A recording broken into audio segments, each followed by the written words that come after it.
자, 오늘은 구약성경 레위기 6장 14절부터 23절입니다. 레위기 6장 14절부터 23절을 세 번역으로 읽고 이제 곡식 제물로 드리는 제사에 대해서 보겠습니다.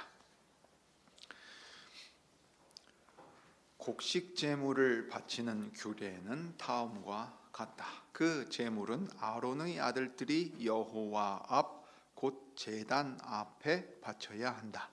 그리고 그들 가운데서 한 제사장이 곡식 제물에서 기름 섞인 고운 밀가루 한 줌과 곡식 제물에 얹어 바친 향을 모두 거두어서 곡식 제물을 모두 바치는 정성의 표시로 그것을 제단 위에서 불사르면 그 향기가 여호와를 기쁘게 할 것이다. 나머지는 아론과 그의 아들들이 먹을 몫이다. 누룩을 넣지 않고 거룩한 곳에서 먹어야 한다. 곧 그들은 회막을 친 뜰 안에서 그것을 먹어야 한다. 절대로 누룩을 넣고 구워서는 안 된다. 그것은 내게 살라 바치는 제물 가운데서 내가 그들의 몫으로 준 것이다. 그것은 속죄 제사나 속건 제사의 경우와 마찬가지로 가장 거룩한 것이다. 아론의 자손들 가운데서 남자는 모두 여호와께 살라 바치는 이 제물에서 남은 것을 먹을 수 있다. 이것은 너희가 대대로 영원히 지켜야 할 규례이다. 이 제물을 만지는 사람은 누구든지 거룩하게 될 것이다. 여호와께서 모세에게 말씀하셨다. 아론과 그의 아들들을 기름 부어 세우는 날에 제각기 여호와께 바쳐야 할 제물은 다음과 같다. 늘 바치는 곡식 제물에서와 같이 고운 밀가루 10분의 1 에바를 가지고 반은 아침에 그리고 반은 저녁에 바친다. 그 제물은 기름에 반죽하여 빵 굽는 판에다 구워야 한다.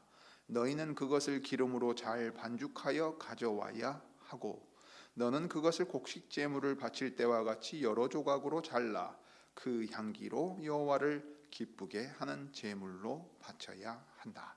아론의 아들들 가운데서 아론의 뒤를 이어 기름 부어 세움을 받은 제사장은 영원히 이 규례를 따라 이렇게 여호와께 제사를 드려야 한다. 여호와께 바친 제물은 모두 불태워야 한다. 제사장이 바치는 곡식 제물은 모두 불태워야 한다. 아무도 그것을 먹어서는 안 된다. 자, 여기까지입니다. 사랑하는 교우 여러분, 우리가 이제 레위기를 보고 있습니다. 맨날 제사 얘기입니다. 맨날 제사인데 제사가 또 조금씩 바뀝니다. 그리고 절차가 있습니다.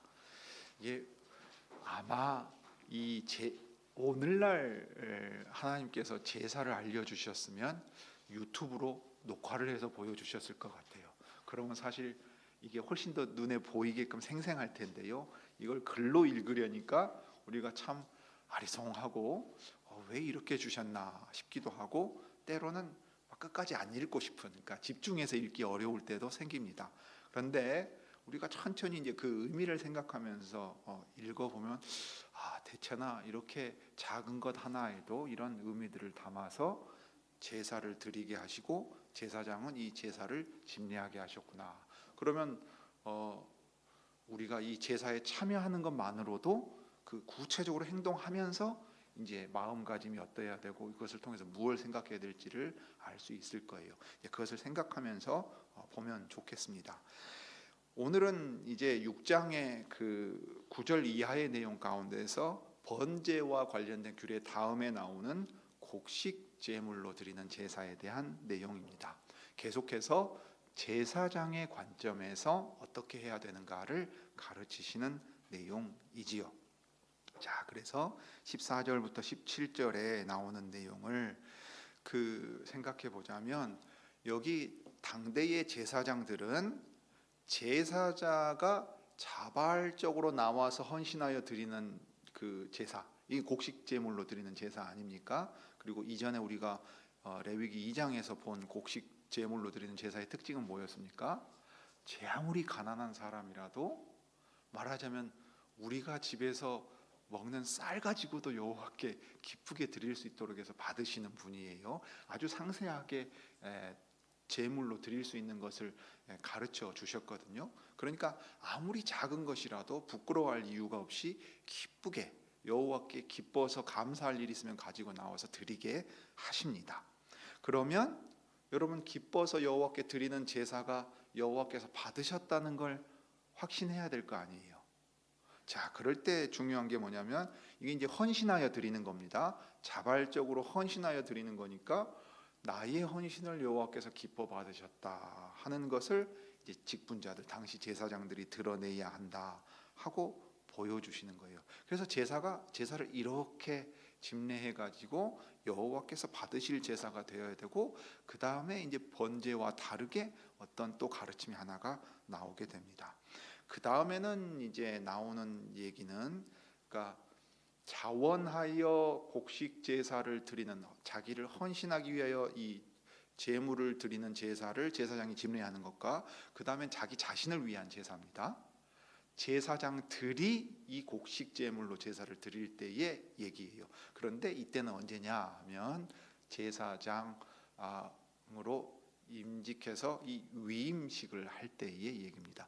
기름 부어서 제사장을 세울 때, 조금 이해하기 쉽게 표현해 보자면, 오늘날 목사 임직하고 한 회종을 맡으면 위임식 하지요. 그때 목사도 서약하지요. 그런 것처럼, 장로도 임직식 하는 것처럼 그런 걸 떠올려 보시면 좀 더 이해가 될 겁니다. 그런데 18절부터 23절이 제사장들이 자신들이 먼저 헌신하는 자들이라는 것을 여호와께 보여야 될 것으로서 이 제사가 나옵니다. 그 내용을 이제 구체적으로 좀 더 생각해 보시죠. 14절부터 생각해 볼 텐데요. 2장 1절에 가면, 2장이 이제 이 곡식 제물로 드리는 제사를 다루는데, 누구든지 고운 밀가루를 제물로 드리려거든 그 곡식 제물을 가져와서 거기에 기름을 붓고 향을 얹어서 바쳐야 한다 했습니다. 불 꺼지지 않게끔 항상 드리는 번제가 이제 드려져요. 그러면 그 번제를 밤에 드리고 아침에 드리는데, 번제 위에 다른 것이 또 같이 얹어지기도 합니다. 곡식 제물이 대표적인 예였습니다. 그럴 때 이제 불 위에 올려서 여호와께 드리니까 어떻게 되겠어요? 살라 바친다 하는 것은 같은 이어지는 내용일 텐데, 그럼 살라 바칠 때 이 제물을 어떤 식으로 드리느냐 하면, 일단 제물이 곡식이에요. 짐승의 고기나 다른 게 아닙니다. 이제 곡식이니까 어떻게 하느냐면, 그 곡식에 기름을 붓고 향을 얹어서 바칩니다. 그러니까 향기로운 것이겠지요. 그 다음에 무엇보다 이거는 자기가 죄를 지었을 때 용서받기 위해서 나오는 게 아니라, 기쁜 마음으로 내가 여호와께 나를 드려야겠다 하는 것을 대표해서 일부분만 취합니다. 자기를 대표해 가지고 이 향기롭게 하나님께 올려드리는 제사가 됩니다. 그러면 이제 중요한 건, 여호와께서 이 제사를 받으셨다는 것을 제사 드리는 사람이 어떻게 확신을 가질 수 있느냐 하는 것도 참 중요합니다. 이제 이것을 위해서 제사장이 신경 써야 될 것을 말씀을 하시는데, 첫째는 곡식 제물을 모두 바치는 정성의 표시로 고운 밀가루를 기름으로 섞어서 한 줌을 잡습니다. 가져온 모든 것을 다 올리는 게 아니고, 대표해 가지고 한 줌을 기름 섞은 고운 밀가루로 하고, 그 다음에 향을 얹습니다. 그래서 제단 위에서 불을 사르면 그 향기가 올라간다. 그래서 그 향을 여호와께서 맡으시고 기뻐하신다 했어요.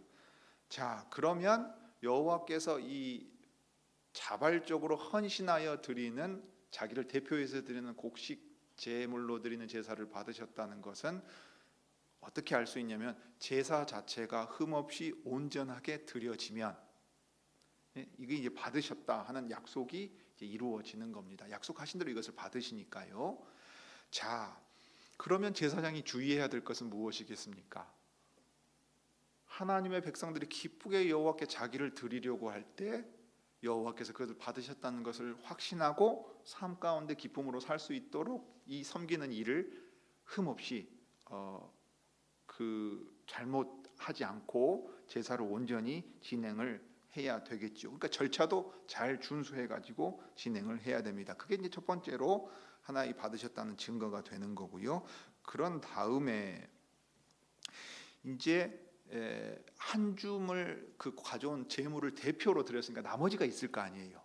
그럼 나머지는 어떻게 해야 되는가 할 때 나머지는 아론과 그의 아들들 곧 이 제사를 집례한 제사장들이 먹게 하셨습니다. 특별히 그 아들들은 이것을 먹을 수 있다고 하시면서 가장 거룩한 것이라고 말씀을 하셨어요. 하나님께 구별해서 거룩한 하나님께 드렸고 이게 하나님이 받으신 거거든요.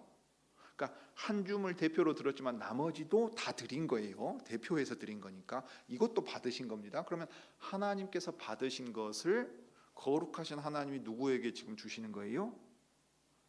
제사장들에게 주시는 겁니다. 그러니까 제사장들의 거룩함은 거룩한 하나님께서 주시는 걸 받아 먹음으로써 이 거룩함을 계속 유지해 나갈 수 있고, 그 다음에 이 자체가 하나의 제사 연장선의 제사 규례 가운데 있어요. 자, 그러면 앞부분에 곡식 제물로 드리는 제사를 흠없이 잘 드렸어도 그 다음에 갔다가 남은 곡식 제물의 나머지를 막 아무나 갖다 주워 먹어버리면 큰일 나는 거죠. 그러면 오히려 가장 거룩한 것이 가장 더럽혀지는 것이 되고 이 제사가 온전히 끝난 것이 안 되게 됩니다. 그러니까 아론과 그의 아들들 제사장들은 이것을 먹는 일에 있어서까지도 주의해 가지고 이것을 왜 주셨는가 생각을 해야 됐어요. 근데 아주 놀라운 표현이 있습니다. 자, 가장 거룩한 것이다 하시면서 너희가 대대로 영원히 지켜야 할 규례라고 말했습니다.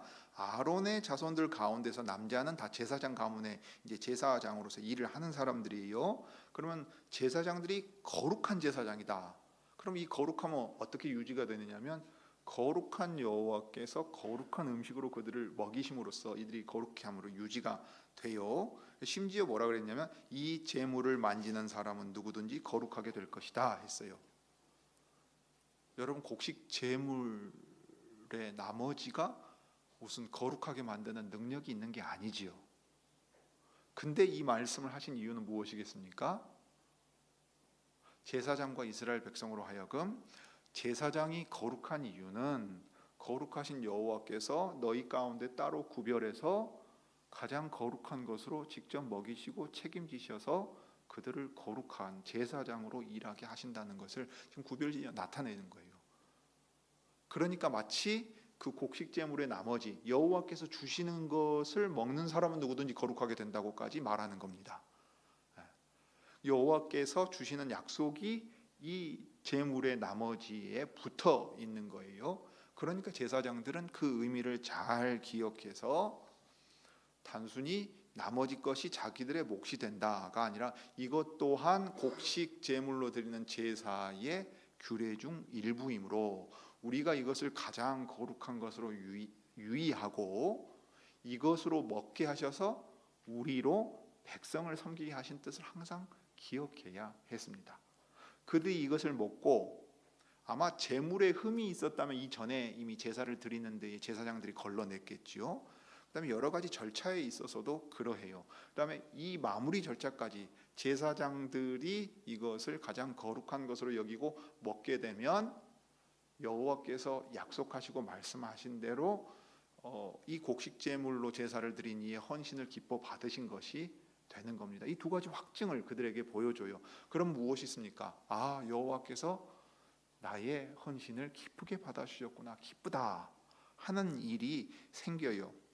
이게 이제 제물을 먹게 하는 일에 있어서도 정당하게 해야 되는 이유가 있는데 그 반대에, 그러니까 이것이 부패해가지고 오용된 예를 통해서도 우리가 알 수 있는 부분이 있습니다. 사무엘하 2장 12절부터 17절이 그곳인데요. 거기에 가면 제사장 엘리의 두 아들들에 대한 이야기가 나옵니다. 자기를 대표해서 드리는 그 것이나 또는 여호와께서 제사장들에게 몫으로 주시는 것에 대해서 그 거룩한 이유와 명분을 생각하지 않은 채 자기가 이것을 통해서 얻게 될 것에 마음을 두게 되면 이 제사가 완전히 이제 부패해 버리는 겁니다. 엘리의 두 아들들이 그 일을 하는 거예요.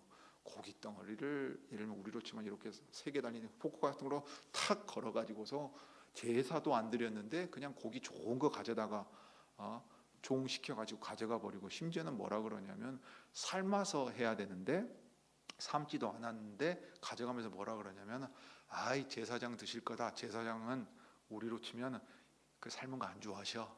생거 좋아하셔. 그러면 가져간단 말이에요. 이게 지금 이스라엘의 안에서 일어났던 아주 폐악된 행위였습니다. 이 일에 대해서 여호와께서 분명히 심판을 하신 것을 보게 되지요. 그러니까 여기 제사장들이 남은 그 곡식 제물을 가지고 가장 거룩한 것으로 여기고 여호와께서 명하신 대로 먹는다 하는 것은 자기들에게만 해당된 내용이 아니고 우선적으로는 제사 드리는 사람을 여호와께서 확실하게 받으셨다는 것을 보여주는 외적인 증거가 되는 겁니다. 그것을 먼저 기억해야 했습니다. 그 다음에 제사를 드릴 때 제물과 무엇보다 제사 드리는 사람을 받으신다. 그게 여호와께 받아들여진다 하는 거, 그걸 중요하게 노래하는 시편이 있습니다. 시편 어디가 떠오르십니까? 시편 찬송할 때도 우리가 찬송하기도 하는데 여호와의 산에 오를 자 누구냐라고 이제 19가 나오잖아요. 시편 15편과 24편이 대표적인 시입니다. 누가 여호와의 산에 올라가서 여호와의 성전에 머무를 수 있는가, 그 얘기예요. 누가 여호와 계신 곳으로 나아가서 이 제사가 받아들여지고 여호와와 함께 거할 수 있는가 하면 거기서 행실에 대한 문제도 나오지만 손이 깨끗하고 손에 피가 묻지 않고 마음이 깨끗하고 청결한 자에 대한 이야기가 나옵니다. 이게 이제 제사와 관련되어서 지금 하는 얘기인데, 제사는 그 형식도 있지만 결국은 그 사람의 마음, 그래서 여호와께서 그 사람을 받으신다 하는 거예요. 근데 놀랍게도 제사장들이 아주 주의해야 될 건 뭐냐면 자신들이 제사를 집례하는 행위가 제사를 드리는 사람들의 이 제사를 받으시는 것과도 연결되어 있다는 것입니다. 그리고 이제 사무엘상 15장에 가보면 또 이스라엘 역사에서 안타까운 이야기가 나오지요. 사울이 여호와의 말씀을 어기고서 저는 여호와의 명대로 다 했습니다. 제사도 드렸어요. 심지어 이런 얘기까지 하잖아요. 그때 사무엘이 뭐라 그럽니까? 그 전날 여호와께서 사울을 버리셨다 하는 것을 듣고 대단히 슬퍼하는 가운데 사울에게 나아가서 이렇게 말하지요. 여호와께서 그를 버렸다는 것을 선포하면서 순종이 제사보다 낫고 말씀을 따르는 것이 순양의 기름보다 낫다 하고 말하기도 했습니다. 그러니까 제사장은 제사를 기계적으로 처리하는 그 비즈니스맨이 아니에요. 이 제사제도의 의미를 깨달아서 제사 드리는 사람이 흠없이 나오고 절차도 흠없이 진행되고 심지어 그 절차 중 일부인 자신도 정결해야 하고 받아서 먹는 것까지도 이 제사를 완결하는 것으로서 자기를 위할 뿐만 아니라 먼저는 제사 드리는 이스라엘 백성을 위한 일이라는 것을 항상 기억해야 했습니다. 그리고 특별히 여기에 주의해야 될 게 있는데 누룩을 넣지 않고 거룩한 곳에서 먹어야 했습니다. 거룩한 것이란 건 이 회막 안에서 먹게 하신 것이고요. 누룩을 넣지 말라고 했습니다. 절대로 누룩을 넣고 구워서는 안 된다 하고 말했고요. 레위기 2장에 가면 이게 나오죠. 여러분, 근데 누룩의 특성은 뭡니까? 부풀립니다. 부풀려요. 근데 이 곡식 제물로 드리는 제사는 짐승으로 드리는 것과 다르다고 했습니다. 누구든지 드릴 수 있어야 됐어요. 물론 짐승으로 드릴 때도 산비둘기나 집비둘기 반마리 뭐 이런 것도 하셨어요. 그런데 진짜 곡식 제물이야말로 자원하여 헌신하는 거잖아요. 그러니까 딱 예수님이 말씀하신 과부의 두랩돈과 같은 상황인 거예요. 그거 뭐 어디다 쓸데있다고 그런 걸 가져오느냐 이러지 않으세요. 과부는 자기의 가진 전부를 드렸구나 하고 칭찬해 주신 것처럼 어떤 이들에게는 그 곡식 얼마 되지 않는 이 진짜 우리로 치면 페트병 하나만한 그거 가지고 가지고 이거 여호와께 드리고 싶다고 가져오는 것은 주께서 기쁘게 받으신다 이 말입니다. 그런데 우리는 사람을 의식하잖아요. 마태복음 6장에 나온 거죠. 외식하잖아요. 사람을 의식하잖아요. 그러니까 어떻게 합니까? 아이고 이거 가지고 가면 부끄러운데 이게 무슨 주께서 받으실 만한 것이라도, 보통 우리 동양적인 겸양이라고 말하면 아이고 나 같은 것이 어떻게, 이렇게 말하면 안 된다는 거예요. 여호와께서는 나 같은 것을 위해서 그 외아들 예수 그리스도를 그 목숨을 내어주시기까지 했단 말입니다. 그럴 때 부풀릴 이유가 없습니다. 누룩을 넣어서 빵을 부피가 있거나 모양이 있거나 그렇게 더 만들 이유가 없어요. 향을 더 첨가할 필요도 없습니다. 있는 그대로 가져오라고 하셨어요. 있는 그대로 받아주십니다. 가난한 자의 그 기쁨으로 드리는 작은 예물은 그것대로 전부를 드렸다고 주님이 기뻐 받아주시고, 여유가 있어서 더 많이 가져오고 그래서 제사장들에게 더 돌아갈 수 있게 하는 사람들이 가져온 거라면 또 기쁘게 받아주십니다. 그런데 제사는 드리겠다고 뭔가를 부풀리고 잔뜩 사람들에게 보이려고 했지만 여호와께 진정으로 헌신하지 않는다면 받지 않으세요. 사도행전 5장에 가면 대표적인 예 나왔지 않습니까? 아나니아와 삽비라 같은 경우가 그렇습니다. 다 자기 소유인데 감추고서 하나님을 속였어요. 성령을 속였다 이 말입니다. 그런 제사는 받지 않으시는 것과 같습니다. 그러니 이제 곡식제물에서 누룩 넣지 말아야 한다 하는 얘기는 항상 기억해야 될 중요한 얘기였고 점검해야 될 내용이었습니다. 자, 그 다음에 이제 나오는 18절부터 나오는 얘기는 이제 아론의 자손들 가운데 남자는 모두 이 제물을 먹을 수 있고 이것으로 말미암아 마치 거룩해지는 것처럼 말씀을 하셨어요. 그러면 이 제사장들의 거룩함은 결국 어떻게 유지되느냐? 자기들이 무슨 구별되고 대단한 존재여서 거룩하다고 말하지 않습니다. 너희는 거룩한 여호와를 옆에서 섬기고 있기 때문에 너희가 거룩해졌다. 그리고 내가 너희를 거룩한 것으로 먹이기 때문에 거룩해진다 하는 거예요. 마치 우리가 예수 그리스도 안에서 성찬에 참여함으로 주님의 거룩한 말씀을 받고 말씀이 상징하는 대로 그리스도의 살과 피에 참여함으로 우리도 거룩해지는 것처럼, 거룩한 하나님의 신으로 말미암아 거룩해지는 것처럼 여호와로 말미암아 거룩해진다 하는 것을 가르치셨어요. 또 다른 하나는 여호와께서 너희의 전생애를 책임지신다. 진짜 문자 그대로 먹을 것과 마실 것을 친히 공급해 주신다 하는 가르침이 첫째로 여기에 붙어 있습니다. 하나님의 백성들이 기뻐 드리는 것을 대표로 받으시되 그것 가운데 나머지를 가장 거룩한 것이라 하며 돌려주심으로써 제사장들을 먹이세요.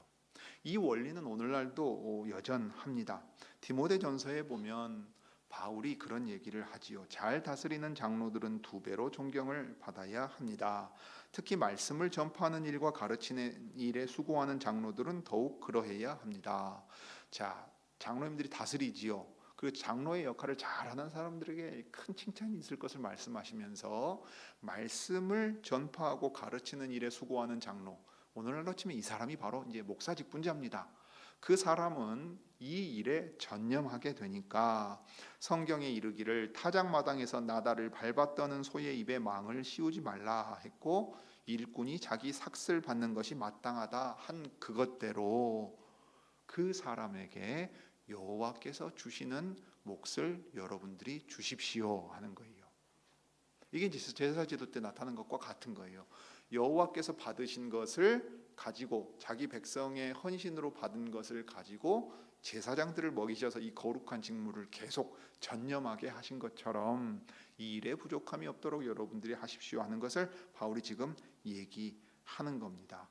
그러니까 교회가 전임 사역자의 경우 말씀을 전하는 목사가 오늘날 이제 교회의 일에 전념하게 하지 않습니까? 마치 사도들이 우리는 기도와 말씀 전하는 일에 전념하겠다 한 것처럼 그는 이것을 마치 직업처럼 전념하며 삽니다. 그러니까 그의 생계는 하나님의 백성인 너희들이 하나님께 드리는 것으로 하나님이 친히 책임지신다 하는 것을 우리는 또 생각하고 배우게 됩니다. 지난번에도 말씀드렸지만 이 일을 소홀히 하면 그리고 이 일에 대한 생각이 제사장들에게도 소홀해지면 하나님만을 온전히 섬기는 일에 소홀히 여겨진 일이 생기고 사사시대 때의 상황이 일어나게 되는 겁니다. 제사장들이 먹고 살 수가 없으니까 도망치는 거예요. 그리고 돈 준다 고 고용하는 사사로이 고용하는 가문에 가서 그 집에서 제사장 노릇을 하는 이상한 일들이 생기는 것을 이스라엘 역사에서 보게 됩니다. 자, 그럴 때 이제 제사장으로 세움을 받은 이들 위임식 때에 이제 하는 제사가 있는데, 아론과 그의 아들들을 기름 부어 세우는 날에, 나중에 가면은 제사장들을 첫 위임식 장면이 나오고, 그다음에 제사 집례하는 장면이 나옵니다. 그다음에 제사장들은 이제 대를 이어서 이 제사장들이 세워져야 될 거 아니에요? 그럼 위임하여 세우는 때가 있겠죠. 그때 이 제사를 드리라는 겁니다. 그러면 어떻게 드리느냐? 늘 바치는 곡식 제물에서와 같이 반은 아침에 반은 저녁에 바친다. 상번제라고, 저녁에 드리는 번제와 아침에 드리는 번제 때에 곡식 제물을 같이 드리게 되어 있는데 반반 나눠서 드려라. 그리고 곡식 제물을 바칠 때와 같이 여러 조각으로 달려서 그 향기로 여호와를 기쁘게 하는 제물로 바쳐야 된다고 했어요. 여러분, 여기서 조금 특이 사항을 발견하지 못하셨습니까? 여기서 뭔가 앞에 나온 내용과 좀 다른 부분이 있어요. 향을 얹지 않습니다. 여기서는 방식이 다르기도 합니다. 향을 따로 더 얹지 않아요. 이거는 뭐랄까, 일반 백성이 자원하여 드리는 제사와 구별되게 자기의 전 생애를 대표해서 여호와의 일에 전념하도록 거룩한 일에 드리게 되는 사람이 드리는 제사여서 구별되는 점이 좀 있습니다. 그래서 아론의 뒤를 이어 기름을 부어 세움을 받은 제사장은 영원히 이 규례를 따라 이렇게 주께 제사를 드려야 한다 했어요. 자, 그러니까 제사장이 되려는 사람은 제일 먼저 어떤 제사를 드립니까? 여기 곡식 제물로 드리는 헌신의 제사를 드립니다. 제사장이 거룩한 직무를 맡을 사람이 백성들의 모범을 보여서 먼저 헌신하는 사람들이 됩니다. 여호와께서 주시는 것으로 먹고 살고 여호와께서 맡기신 거룩한 직무를 평생 정해진 나이 안에 행하는 일이 제가 해야 될 일입니다. 이 일에서 한눈 팔지 않고 이 일로, 이 섬김으로 말미암아 하나님의 백성들이 여호와께 나아가는데 전혀 지장이 없도록 그들을 섬기고, 그 다음에 중요한 제사장의 직무가 뭐라 그랬습니까? 거룩한 율법으로 가르치겠습니다 하는 겁니다. 제사장들이 자신이 먼저 솔선수범하여서 헌신하여 드리는 제사를 드리게 하셨습니다. 그래서 제사장으로 거룩하게 구별돼서 여호와를 섬김에 있어서는 회중 앞에서 자기 자신이 제일 먼저 자발적으로 헌신하는 이가 되어야 된다 하는 걸 보여주고요. 위임식 때 이 곡식 제물로 드리는 제사를 드리게 하심으로써 그가 제사장으로 섬기는 날 전부가 이 동일한 정신이 유지되어야 함을 가르치시는 거예요. 우리가 너무도 잘 아는 그 표현이죠. 거룩한 제사장은 구별되어서 그 일만 행하게 하셨습니다. 그러니까 그는 첫 위임식을 행할 때부터 그 일에서 은퇴하는 날까지 한결같이 여호와께 헌신된 사람이어야 합니다. 어렵겠지요. 어려운 것 같아요. 제가 보니까 여러분 앞에 서 있는 젊은 목사도 목사된 지가 20년이 넘었거든요. 자신이 없는 게 하나가 있습니다. 제가 이제 목사가 같이 된 동기 목사님들하고 얘기를 나누면 항상 어떤 얘기를 나누냐면, 우리가 목회를 진짜 사고 안 치고 끝까지 잘할 수 있을까 자신이 없다고. 왜냐하면 매번 들려오는 소식은 존경했던 분들도 은퇴하기 전이나 은퇴해서나 걸려 넘어지는 소식들을 날이면 날마다 들어요. 정말 서글프도록 듣습니다. 그렇게 존경했던 분이고 하나님의 말씀을 전했다는 분도 그래요. 그렇지 않은 경우도 또 얼마나 많습니까? 그러니까 여호와 하나님, 삼위 하나님만을 섬기고 이 거룩한 말씀을 전하는데 말씀 전하는 것도 부족해가지고 내가 이걸 계속해야 되나 말아야 되나 그 고민이 많은 사람들이 거룩한 행실로 처음에 목사 됐을 때부터 은퇴하는 날까지 한결같이 이 먼저 헌신된 자요 거룩한 것을 받아서 백성들을 위하여 섬길 사람으로 할 수 있을지를 자신할 수가 없습니다. 그러나 이것이 제사장이 자기가 가진 것으로 할 수 있는 일은 분명히 아니었습니다.